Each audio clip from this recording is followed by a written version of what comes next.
C'est une manière de se dénigrer nous-mêmes, D'accord. tu vois. Mhm. Donc, c'est compliqué. Mais je Ouais. pense que c'est inconscient. Je pense que les gens ne se rendent pas Pas compte. compte. Je pense qu'inconsciemment, on a l'impression que l'Afrique, c'est pas cher. Mm. Donc, on veut tout moins cher. Oui. Ici, on va te claquer des frais de gestion à 800 balles pour un Merci. dossier, on va rien dire. Merci. Exactement. Nous, on met des frais de dossier de 250 € et il faut qu'on se justifie. Les gens essaient de négocier. Ah, mais pourquoi vous mettez des... Et pourquoi c'est ci et pourquoi Ouais, c'est là? Donc, on veut tout moins cher. Donc, forcément, si tu passes par un membre de ta famille, tu n'auras pas de frais de gestion. Oui. Donc, tu vas gagner 250 €, mais derrière, La sécurité. derrière qu'est-ce que tu vas Mhm. perdre? Ouais. Les Tu frais vois? de gestion se transforment en frais d'arnaque. En frais d'arnaque. Après, tu récupères les boulettes qui ont été faites. Ouais. Tu perds du temps. C'est des maux de tête. Donc, mais je pense, ouais, inconsciemment, on se dit que bon, c'est l'Afrique, c'est moins cher. Donc, tout est moins cher. Donc, on refuse de payer pour des services de qualité le prix. Là, c'est vraiment nous qui devons repenser, revoir les Ah choses. oui. Il n'y a pas de raison de payer ici le prix juste. Ah, ici, on discute pas. Mais hein. là-bas, mettre sa bouche à chaque fois, quoi. Ah non, non, ça, c'est terrible. Moi, j'ai remarqué ça et je me dis, bon, on a un vrai travail à faire parce Mhm. que il y a un manque de considération Ouais, pour le totale travail, c'est pour le ça. travail qui est fait en Afrique par les Mhm. Africains. Entièrement d'accord. Ouais. Ici, si une personne achète un terrain, quel conseil tu peux lui donner pour qu'il puisse sécuriser son achat? Parce qu'on sait très bien que le fait juste d'acheter et de le laisser comme ça, c'est pas suffisant. Il peut y avoir des risques que le Ouais. terrain, voilà, on vient de mordre dessus. Oui, oui, oui. Donc, qu'est-ce que tu conseilles quand on vient d'acheter le terrain? Qu'est-ce qu'on peut faire?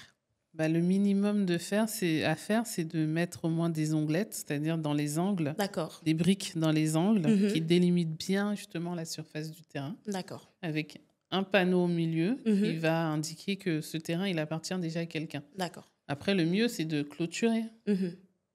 Parce que clôturer, en plus, ça apporte de la valeur encore à son bien. D'accord. Et on a à combien si on veut clôturer? Ah bah justement, j'en parlais hier avec mes clients. Il y en a qui criaient déjà. Ben voilà, quand on parlait de l'argent. Le terrain de... Parce que j'avais fait faire des devis par mon maçon. Mhm. Et le terrain de 150 mètres carrés, c'est à peu près 3 000 € pour le clôturer. D'accord. Donc, c'est une clôture de 2,10 mètres de haut. Mhm. C'est du parpaing. Enfin, bon, c'est bien réalisé. C'est du permanent. Oui. Donc, voilà. Et moi, j'ai fait une clôture chez moi, enfin, à côté. Et j'en ai eu... Bon, il n'y avait que 2 façades. D'accord. Et j'en ai eu pour 1,2 million. Ça doit faire 1 700 ou 1 800 €, quelque chose comme ça. D'accord. Tu vois, donc il faut sortir, voilà. Et après, si la parcelle est plus grande, ça peut être 3 000, Oui. 4 000, 5 000 Augmente €. en fonction. Mais c'est, encore une fois, les gens s'attendent à faire une clôture à 500 €. Les gars, il faut que les gens mangent aussi au pays, vous savez. Il n'y a pas qu'ici. Il faut que les gens mangent, donc Ah. tu as le matériel, tu as et puis c'est des équipes qui travaillent, c'est pas une personne Oh, oui, qui vient, oui, oui. qui monte le mur. Mhm. Il y a plusieurs personnes, il y a des déplacements sûrement aussi dedans. Enfin bref, en fait, tu es toujours obligé d'expliquer tout ça. Oui, tout le temps se justifier. Alors qu'ici, on va te faire une clôture, tu vas payer 3 fois le prix, mais tu vas pas discuter. C'est ça, en fait. C'est vraiment, il y a vraiment On n'aura pas de besoin de t'expliquer qu'une entreprise, elle paye des taxes, qu'il y a des salariés, qu'il y a ceci, il y a cela, mais nous, Ouais. on passe notre temps à se justifier. Oui. C'est fatigant, ça. C'est une partie de ton travail qui vraiment... c'est lourd. Bah oui, parce que, en fait, c'est une manière de se dénigrer nous-mêmes, D'accord. tu vois. Mhm. Donc, c'est compliqué. Mais Ouais. je pense que c'est inconscient. Je pense que les gens ne se rendent pas Pas compte. compte. Tu vois, Ok. ils le font, mais automatiquement, parce que c'est l'Afrique, Mhm. ils se permettent certaines choses. Même des fois, ils se permettent de mal parler. Moi, j'ai mes collègues qui sont locaux, et des fois, les gens leur parlent mal. Les gens de la diaspora. Oui. Alors qu'ils ne me parleraient pas de cette manière-là. Mhm. Tu vois. Et en fait, c'est des trucs qui sont inconscients, mais dès qu'il s'agit d'Afrique, le niveau, le seuil, l'exigence Mhm.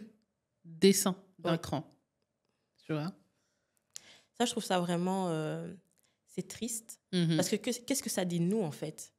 Ouais. Est-ce que parce qu'on vit en Europe, on est mieux que les personnes qui sont au pays? Moi, je ne le pense pas. Beaucoup de gens, s'ils veulent aller là-bas, c'est pour investir. On a parlé tout à l'heure d'investissement, que ce soit entreprendre ou simplement retourner vivre, qui est aussi un investissement. Pourquoi on serait mieux? Parce qu'on retourne avec ces objectifs-là. Mhm. Qu'est-ce qui Il y a fait des qu'on est mieux que personnes, en les tout autres, cas, quoi? qui ont vraiment l'impression, hein. Ils se rendent pas compte. Moi, je travaille avec les Africains au quotidien. Mhm. Et en fait, c'est parce qu'on a aussi une mauvaise image, parce qu'on dit que ce sont tous des arnaqueurs. Il y a comment ça s'appelle? L'exigence du travail et tout ça. On n'a pas les mêmes codes. On est d'accord. Donc, c'est vrai que des fois, c'est compliqué. Mhm. Mais à côté de ça, et moi, je le vis, Oui. on va pas se mentir, il y a des choses, des fois, c'est compliqué. Mais à côté de ça, les gars sur place, ils ont une résilience que nous, on n'a pas. Mhm. Moi, j'ai vu des mecs bosser sous la pluie. C'est pas la petite pluie, le petit Oui. crachat, là. C'est-à-dire sur des trompes de pluie. Et les mecs, ils sont normaux. Ils font leur taf sans broncher, sans Oui. se plaindre, sans rien.